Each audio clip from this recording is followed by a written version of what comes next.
Hello, this is a brief demonstration of the new OCMS candidate system for the IVAO OCC collaboration project.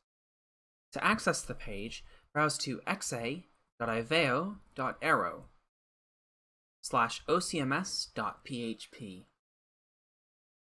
This will redirect you to the OCMS website. You'll be taken to the IVAO login form, where you can punch in your username and your password. After pressing Login, you'll be redirected back to the OCMS page. Due to IVAO privacy regulations, you will see an IP address here. This is because the site cannot be hosted on the IVAO servers. When you connect, you may also be redirected to the OCC main homepage. If that's the case, it simply means you don't have access to the system yet. Send Wes or any of the other administrators a message over Discord, and we'll add you in as a controller once you've completed the required training.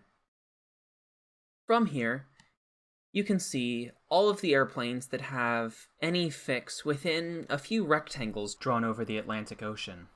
Some of these aircraft may have tracks that do not cross over the Atlantic Ocean, but they might still be included due to the way we approximate oceanic airspace. The design of this system is based off of the exact system used in the Shanwick Oceanic Control Facility. You can see aircraft sorted into eastbound and westbound tracks by color. Sometimes this may be erroneous, especially if there's only one fix to make the determination based on. All the information you need is here. You have the call sign, the airports, the flight level, Mach number, and any fixes within our airspace, or nearby. In addition, you have the status indicator along the right-hand side. Currently, the status is indicating provisionally cleared. Any information can be entered along this bottom bar. If I get a position report from Delta 256 reporting crossing TUDEP at 1520 Zulu, I can put in 1520, and it will show up in real time on any other person's machine that's also connected to this website. Changes to Mach number and flight level will propagate similarly. As you can see, all aircraft are currently in one big list. That's because none of these aircraft have been cleared yet. When an aircraft calls in for clearance, a simple technique is to press the Control F on your keyboard to pull up search for their call sign, and issue the clearance. Once you've issued the clearance, you can press the black P to move them up. I'm going to use this KLM 604 because we can see that they've got a few fixes here that we can play with. They're going from Los Angeles to Amsterdam. We can issue their clearance over the radio, and click on the P to mark them as provisionally cleared. They'll be put to the top of the list, and they'll be marked with a yellow I, indicating that a clearance has been issued, and that a readback is pending. Changes to the routing can be made at any point using the pencil tool. As you can see here, this person is filed Nat Hotel. Nat Hotel is not currently active as of the time of this recording.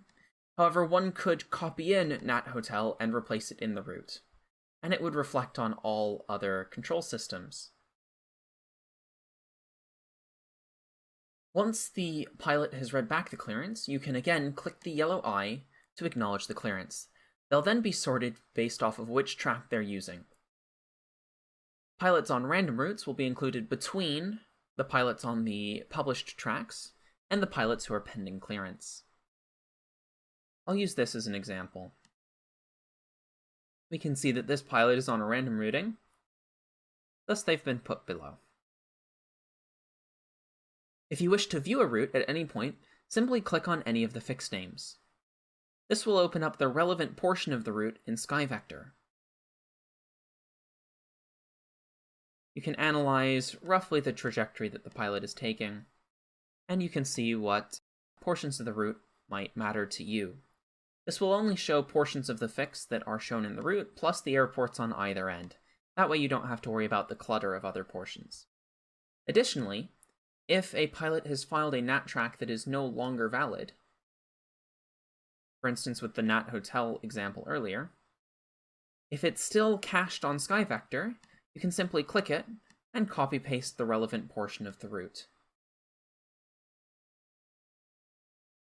Additionally, you may wish to view the pilot on WebEye to get a sense of their current position. Simply click on the call sign, and it will reveal that pilot's position on WebEye, along with their full filed route, their remarks, and any other information you can get through the normal WebEye system. If you wish to view the airport, simply click on the airport you wish to view. If I click on Los Angeles, it will pull up the page for Los Angeles on WebEye. Notice that all of these links open in a new tab, so you can go ahead and click away on as many as you need without issue. If you realize you have mistakenly cleared the wrong aircraft, simply right-click on the dash to unacknowledge the clearance, and should you wish, that also works on an issued clearance to return it to pending, where it will eventually be sorted back into the list.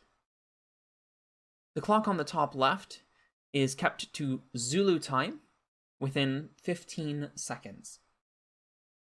There is potentially up to a 15-second delay in the clock due to synchronization with the server.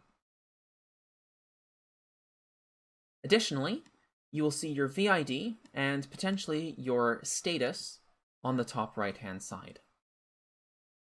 When you are done, you can, but you do not have to, release all aircraft. This simply unacknowledges the clearance. Any times listed will remain.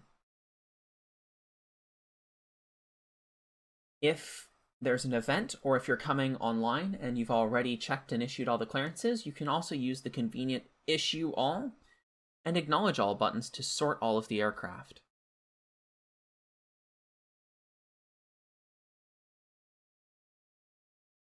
That's the basics of the system.